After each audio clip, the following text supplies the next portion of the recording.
I decided to write historical fiction focusing on the area of Asia Minor from 1912 to about 1923.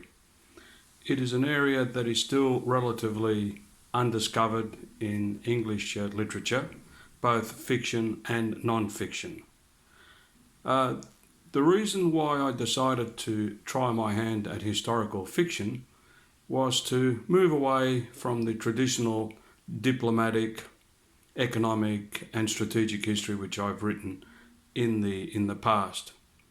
My expertise in this area is that I've written many articles, both in academic journals, and I also write a lot of historical pieces for the Greek American paper National Herald in New York, which has given me an outlet to educate people, both Greeks and non-Greeks, about the events of particularly 1919 to 23 that involve Greek-Turkish relations.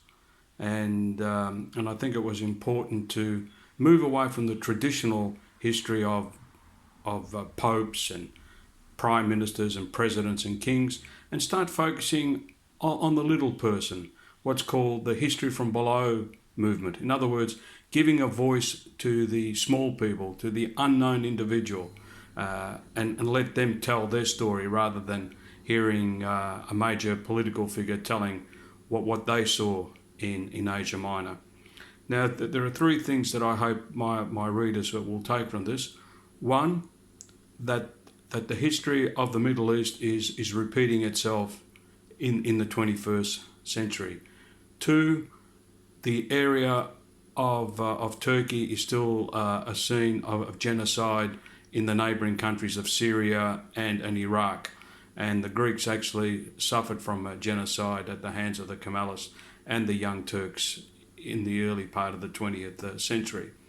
And three, hopefully it shows the futility of war, and hopefully we can learn from the lessons of the past. Thank you very much for your attention.